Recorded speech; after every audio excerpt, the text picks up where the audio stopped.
Happy Thursday, everyone, and I am here with Mailbag Thursday on this Christmas Eve, and we have a question from Joan, and she writes, a thought, when was the Bible put in print? Could be a mailbag.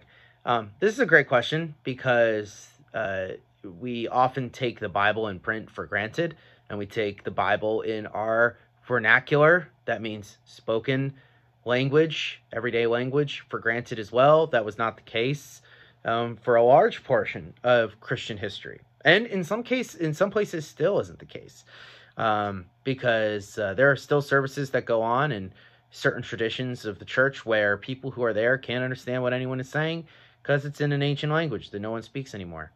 So, good question. So this is an interesting thing. So by print, I assume you mean by printed text. Obviously, people had been writing the Bible since it was first written.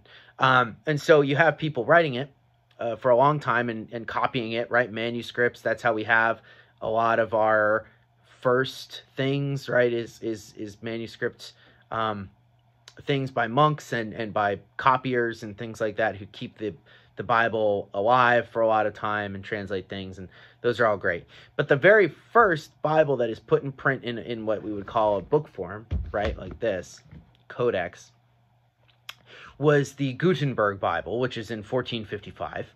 And that was the very important because that was movable type print, right, which allowed printing to happen. And of course, today we would consider it an extremely slow and laborious process.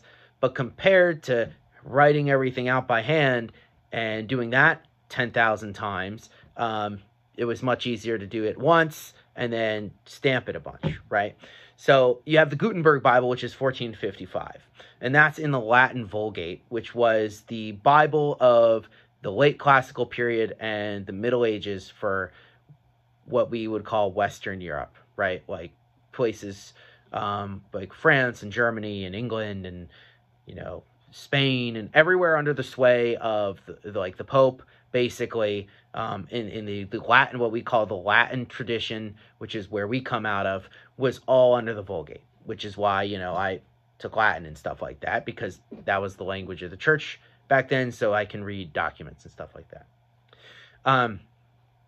Now, we have later on, about 60 years later, 70 years later, we have the Protestant Reformation come into full swing, and the Protestants, now by this time print had become big, and what was really big was what we would call they would call it too, I guess, pamphlets, right, which were basically, I guess you could consider them of the importance of like web pages or blogs, too long to be tweets and posts on Facebook, but essentially, like, they were the big thing of the day. I guess newspaper opinion columns where you would have people who were famous or were respected would write pamphlets and people would read them.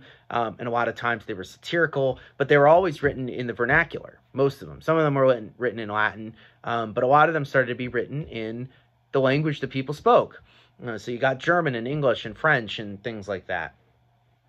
And then you have the Protestant Reformation start. And part of the reason that many historians think that the Protestant Reformation was really able to take off, because it wasn't the first time that this happened. You had people like Luther and Calvin and Zwingli and others all throughout the Middle Ages. And they were able to reform the church depending on how politically connected they were, basically.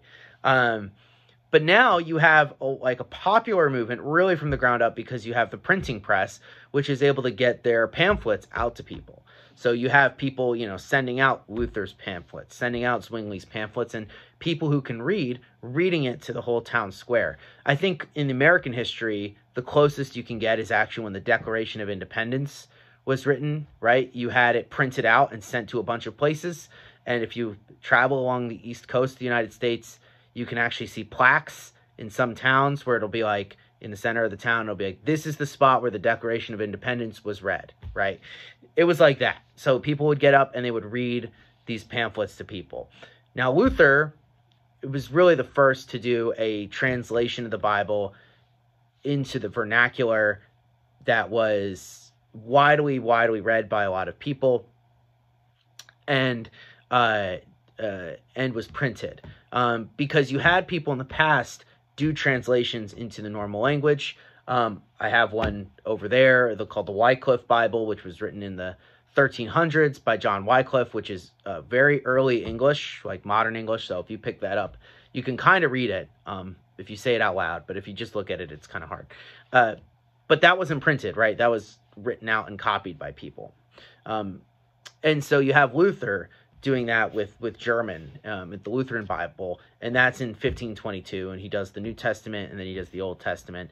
And so people can start doing that. So that's really when you have like our modern tradition of Bibles in your own language being translated and printed and given out to people, right? The Catholic Church, the reason this hadn't happened before is because the Catholic Church sections of the Latin Church, right? Because the Catholic Church doesn't exist until the Reformation, in my opinion. Sections of the Latin Church did not like having people have the Bible in their normal language, because they worried that if they got it, then they could misinterpret it, right? And it would be like, it's like a power struggle type thing. And there, that somewhat proved true, because obviously as soon as Luther put the Bible in the hands of the people took it in lots of directions that even Luther didn't like them to take it in, right? So you have that problem. But at the end of the day, the first Bible translations into like the tradition of this were happening in the 1400s, and then in modern spoken languages in the 1500s. And now today we have it everywhere, which is why we can take it for granted. But it wasn't always so. Good question, Joan. I will see you all tomorrow for our Christmas Eve service, 7 p.m. for our pajama service, and then 10 p.m. for our candlelight service. I'm looking forward to it, to worship and celebrate with all of you. So I'll see you all there. Have a wonderful rest of your Thursday. Peace out.